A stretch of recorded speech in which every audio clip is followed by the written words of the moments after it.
Nah, bagaimana nasib Anies ini kalau benar dia dipastikan mendapat tiket pencapresan? Sebagaimana saya sampaikan di konten sebelumnya, konten kemarin ya, peluang Anies menjadi presiden itu saat ini sangat besar. Apalagi bila dia mendapat pasangan cawapres yang tepat gitu ya. Cawapres yang bisa menutupi kekurangannya, misalnya apakah tadi disebutkan ada nama Andika, ada nama Khofifah Indar Parawansa atau calon lain lah begitu ya. Tapi saya kira Ridwan Kamil tidak masuk dalam hitungan ini ya, karena ini faktor pertimbangan pertimbangan pemilihnya ya, basisnya Anies pasti harus mencari calon yang kuat di kawasan Jawa Tengah dan Jawa Timur ini. Nah, kemarin kita sudah bahas hasil survei CSIS di kalangan pemilih muda yang jumlahnya itu hampir 60%. Dan dari simulasi itu, meskipun nama Ganjar Pranowo dinyatakan masih tetap yang paling populer, tapi kalau head to head, itu Anies Baswedan maupun lawan Ganjar Pranowo, maupun lawan Prabowo, dia itu akan menang. Tinggal hambatannya bagi Anies gitu, ini sekarang ini apakah rezim penguasa, kalau betul dia kemudian dapat tiket, masih berani main kayu dengan menghambat Anies melalui penerbitan sprindik itu, atau dijadikan tersangka lah dalam gelaran penyelenggaraan Formula E. Soal ini saya kira tidak bisa dianggap sederhana. Ini maksud saya dari sisi dari pemerintah. Intensi untuk itu sudah ada karena Anies Baswedan kan sudah dipanggil oleh KPK gitu, dan Zulfan Lindan juga mengaku bahwa dia mendengar soal itu sudah akan ditingkatkan menjadi gelar perkara gitu. Artinya kalau udah gelar perkara itu sudah ada tersangkanya. Tapi saya kira memang nggak mudah bagi rezim penguasa ini. Karena apa? Karena saat ini mood publik terhadap rezim pemerintahan Jokowi itu tidak sedang baik-baik. Ada public distrust yang meluas terhadap lembaga-lembaga pemerintahan. Kasus Verdi Sambo yang melakukan pembunuhan berencana terhadap Brigadir Yosua ini menggerus kepercayaan publik terhadap Polri. Ribut-ribut kemarin Panglima TNI dan Kasat itu apalagi kemudian diikuti dengan revisi usia dan tinggi badan untuk masuk ke Akademi Militer, itu juga membuat publik mengerjakan kening dan bertanya-tanya ada apa di lembaga TNI ini. Sebab selama ini kan TNI dikenal paling solid ya. Ini lembaga ini mereka itu kedap lah terhadap perubahan atau pertarungan partai politik. Nah, kemudian bagaimana dengan KPK? KPK ini walau sekarang masih terus melakukan penangkapan, kemarin terakhir melakukan penangkapan terhadap seorang hakim agung di Mahkamah Agung, namun sekarang sudah terbentuk persepsi yang sangat kuat di publik bahwa KPK itu hanya jadi alat bagi kekuasaan untuk menekan lawan-lawan politiknya. Jadi kalau KPK sekarang misalnya menjadikan Anies sebagai tersangka, publik juga akan melihat ini nggak ada urusannya dengan soal korupsi, tapi ini kaitannya dengan soal politik gitu. Pemerintahan Jokowi itu kondisinya juga sedang tidak baik-baik. Kenaikan harga BBM ya, ini yang memicu unjuk rasa di seluruh Indonesia. Kemudian yang sampai sekarang masih terus berlangsung, ribut-ribut rencana penghapusan listrik 450 volt ampere, ini adalah listrik untuk kalangan keluarga miskin. Dan kemudian direncanakan mereka gas juga akan dihapus dan warga miskin ini dipaksa migrasi ke kompor listrik. Itu kan menunjukkan bahwa kondisi keuangan negara itu tengah memburuk dan daya tahannya itu melemah.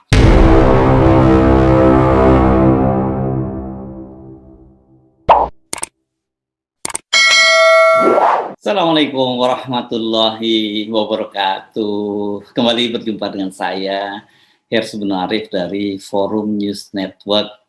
Akhirnya Partai Nasdem, PKS, dan Demokrat mencapai kata sepakat. Mereka dipastikan akan berkoalisi mengusung Anies Baswedan sebagai calon presiden pada Pilpres 2024. Kepastian itu disampaikan oleh politisi Nasdem Zulfan Belindan. Jadi soal capres pokoknya sudah selesai. Anies Baswedan capres Partai Nasdem, PKS, dan Partai Demokrat. Sudah 99% itu ujar Zulfan Lindan hari Selasa kemarin ya. Soal siapa yang akan mendampingi Anies Baswedan, Zulfan menyatakan soal itu masih dibahas. Namun bila sebelum tanggal 10 November sudah dicapai kata sepakat, maka akan diumumkan bersamaan dengan pengumuman pencapresan Anies Baswedan. Soal pengumuman koalisi Nasdem, PKS, dan Demokrat sekaligus pencapresan Anies Baswedan itu juga dibenarkan oleh Bendahara Umum Partai Nasdem Ahmad Sahroni. Ya nanti diumumkan babi gue. Itu kata Sahroni merujuk nama Ketua Umum Partai Nasdem Surya Paloh.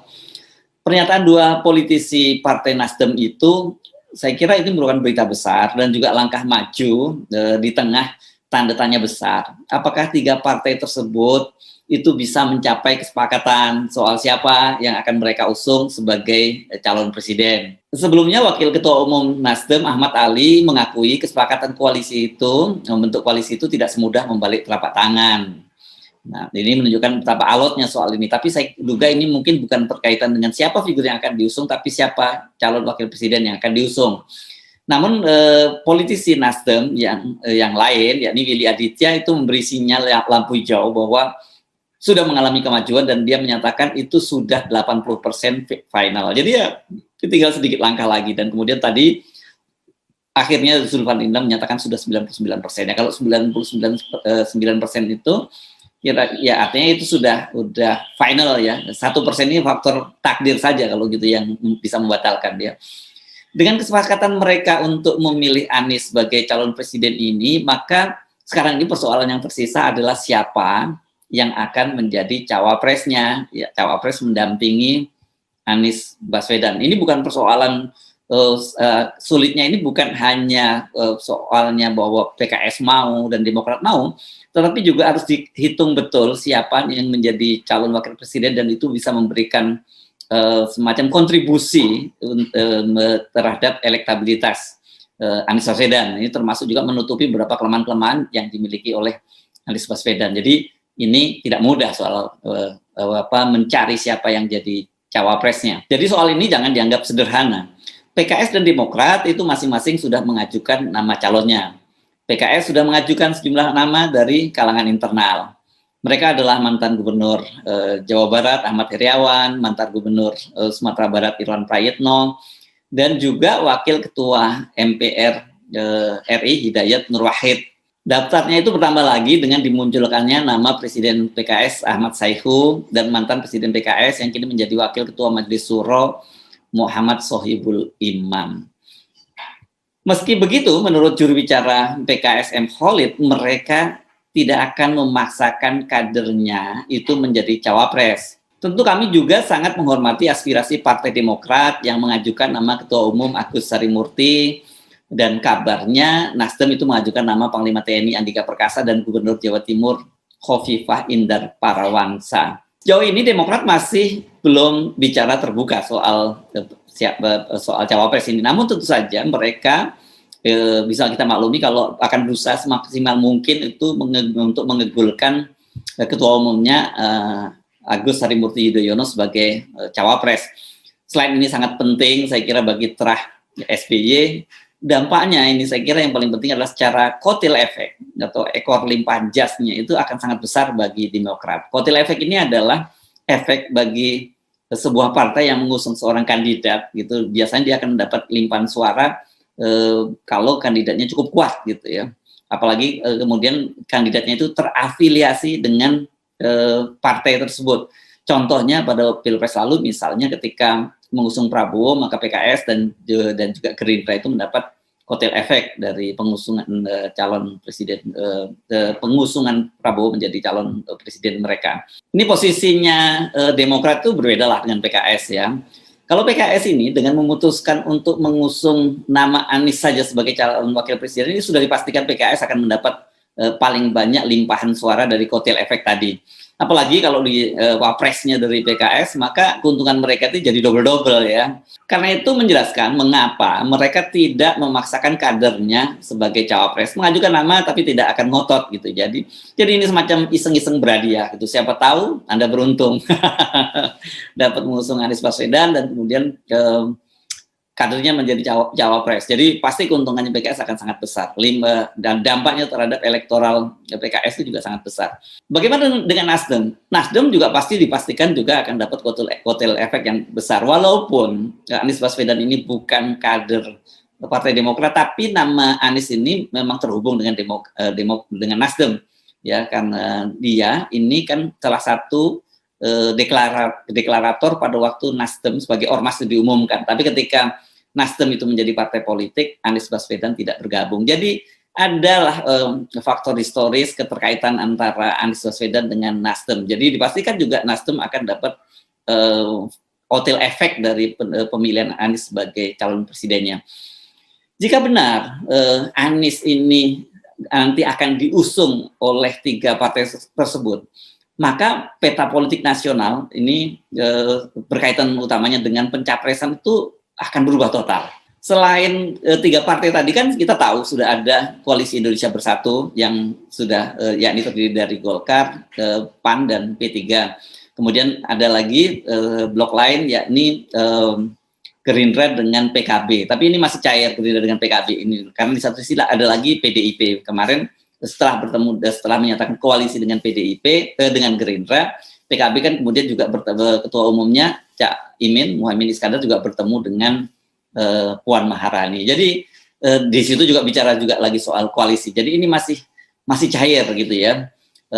Nah, bagaimana apa yang ini kalau kemudian terjadi udah pastikan mereka ini akan berkoalisi, apalagi tanggal 10 ya, tinggal beberapa hari lagi diumumkan koalisinya terbentuk Nasdem, PAN dan P3.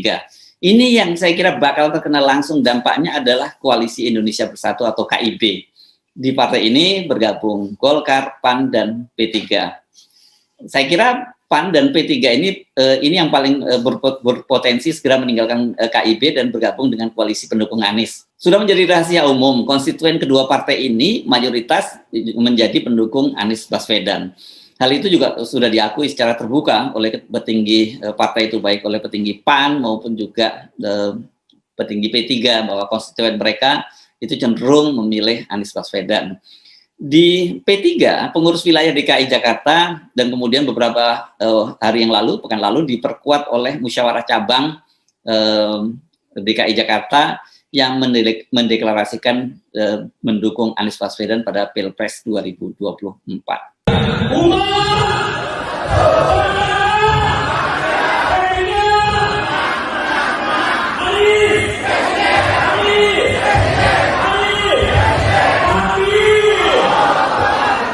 Situasi ini pasti sangat dilematis, terutama bagi elit politik PAN dan P3.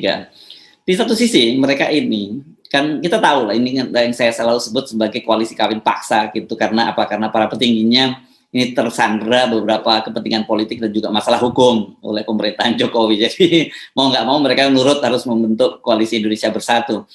Tapi di sisi lain, itu mereka juga harus berhitung secara serius ya, bila mereka tetap ngotot bertahan di Koalisi Indonesia Bersatu dan kemudian mengusung siapa yang akan diusung calonnya, apakah Pak Jokowi sebagai cawapresnya Prabowo atau kemudian mengusung Ganjar Pranowo misalnya sebagai proksi dari Pak Jokowi. Kita belum tahu berpasangan dengan siapa, mungkin dengan Erick Thohir atau dengan siapa gitu nantinya ya. Bila itu terjadi, maka sesungguhnya siapapun yang akan diusung oleh KIB itu, Koalisi Indonesia Bersatu itu juga akan rugi karena mereka hanya mendapat semacam tiket kosong saja, nggak ada gerbongnya, itu nggak ada penumpangnya ya. Dapat karena 3 partai ini sudah memenuhi syarat untuk mengajukan pasangan sendiri capres dan cawapres, tapi para pemilihnya tidak ada karena menyeberang ke kubu Anies. Nah, tetapi bagi PAN dan P3 kalau mereka tetap bertahan di KIB dan mengusung calon lain di luar Anies, itu mereka juga bisa ditinggalkan oleh para pemilihnya. Dan yang serius lagi itu mereka bisa terancam tidak akan lolos parliamentary threshold pada pemilu 2024. Yang jelas-jelas langsung terancam ini P3 karena sekarang pun suaranya kan hanya 4,sekian persen gitu ya, di atas ambang batas lolos parliamentary threshold. Sementara PAN juga ini terancam suaranya juga digerogoti oleh Partai Umat, ini partai yang dibesut oleh Pak Amin, dan kelihatannya hampir dipastikan kalau Anies Baswedan ini maju pada Pilpres 2024, umat juga tidak akan ada pilihan, pasti akan mendukung Anies Baswedan. Nah, bagaimana nasib Anies ini kalau benar dia dipastikan mendapat tiket pencapresan? Sebagaimana saya sampaikan di konten sebelumnya, konten kemarin ya, peluang Anies menjadi presiden itu saat ini sangat besar. Apalagi bila dia mendapat pasangan cawapres yang tepat gitu ya. Cawapres yang bisa menutupi kekurangannya, misalnya apakah tadi disebutkan ada nama Andika, ada nama Khofifah Indar Parawangsa atau calon lain lah begitu ya. Tapi saya kira Ridwan Kamil tidak masuk dalam hitungan ini ya, karena ini faktor pertimbangan pertimbangan pemilihnya ya, basisnya Anies pasti harus mencari calon yang kuat di kawasan Jawa Tengah dan Jawa Timur ini. Nah, kemarin kita sudah bahas hasil survei CSIS di kalangan pemilih muda yang jumlahnya itu hampir 60%. Dan dari simulasi itu, meskipun nama Ganjar Pranowo dinyatakan masih tetap yang paling populer, tapi kalau head to head, itu Anies Baswedan maupun lawan Ganjar Pranowo, maupun lawan Prabowo, dia itu akan menang. Tinggal hambatannya bagi Anies gitu, ini sekarang ini apakah rezim penguasa, kalau betul dia kemudian dapat tiket, masih berani main kayu dengan menghambat Anies melalui penerbitan sprindik itu, atau dijadikan tersangka lah dalam gelaran penyelenggaraan Formula E. Soal ini saya kira tidak bisa dianggap sederhana. Ini maksud saya dari sisi dari pemerintah. Intensi untuk itu sudah ada karena Anies Baswedan kan sudah dipanggil oleh KPK gitu, dan Zulfan Lindan juga mengaku bahwa dia mendengar soal itu sudah akan ditingkatkan menjadi gelar perkara gitu. Artinya kalau udah gelar perkara itu sudah ada tersangkanya. Tapi saya kira memang nggak mudah bagi rezim penguasa ini. Karena apa? Karena saat ini mood publik terhadap rezim pemerintahan Jokowi itu tidak sedang baik-baik. Ada public distrust yang meluas terhadap lembaga-lembaga pemerintahan. Kasus Verdi Sambo yang melakukan pembunuhan berencana terhadap Brigadir Yosua ini menggerus kepercayaan publik terhadap Polri. Ribut-ribut kemarin Panglima TNI dan Kasat itu apalagi kemudian diikuti dengan revisi usia dan tinggi badan untuk masuk ke akademi militer, itu juga membuat publik mengerjekkan kening dan bertanya-tanya ada apa di lembaga TNI ini. Sebab selama ini kan TNI dikenal paling solid ya. Ini lembaga ini mereka itu kedap lah terhadap perubahan atau pertarungan partai politik. Nah, kemudian bagaimana dengan KPK? KPK ini walau sekarang masih terus melakukan penangkapan, kemarin terakhir melakukan penangkapan terhadap seorang hakim agung di Mahkamah Agung, namun sekarang sudah terbentuk persepsi yang sangat kuat di publik bahwa KPK itu hanya jadi alat bagi kekuasaan untuk menekan lawan-lawan politiknya. Jadi kalau KPK sekarang misalnya menjadikan Anies sebagai tersangka, publik juga akan melihat ini nggak ada urusannya dengan soal korupsi, tapi ini kaitannya dengan soal politik gitu. Pemerintahan Jokowi itu kondisinya juga sedang tidak baik-baik. Kenaikan harga BBM ya, ini yang memicu unjuk rasa di seluruh Indonesia. Kemudian yang sampai sekarang masih terus berlangsung, ribut-ribut rencana penghapusan listrik 450 volt ampere, ini adalah listrik untuk kalangan keluarga miskin. Dan kemudian direncanakan mereka gas juga akan dihapus dan warga miskin ini dipaksa migrasi ke kompor listrik. Itu kan menunjukkan bahwa kondisi keuangan negara itu tengah memburuk dan daya tahannya itu melemah. Nilai rupiah terus melemah terhadap dolar, masih terus bertengger di atas 1.500, bahkan kemarin sempat menyentuh masih bertengger terus di angka 15.000, dan bahkan kemarin itu menyentuh level 15.200. Sementara harga-harga kebutuhan pokok juga terus meningkat. Walaupun Menteri Keuangan Sri Mulyani menyatakan bahwa ekonomi Indonesia ini kokoh, tidak mungkin aman dari resesi, tapi mau tidak mau tampaknya Indonesia ini juga tidak bisa menghindari dampak resesi di negara-negara maju seperti Amerika Serikat dan Eropa. Jadi pemerintahan Jokowi ini, atau khususnya Pak Jokowi, harus berhitung masa-masa. Jika masih mau mencoba bermain kayu dan memaksakan pilpres itu hanya diikuti dua pasang calon saja, dan dengan dua pasang calon saja itu kan berarti mereka harus mengeluarkan Anies dari lapangan permainan. Saya Hasbun Arif dari Forum News Network. Sampai jumpa lagi. Wassalamualaikum warahmatullahi wabarakatuh.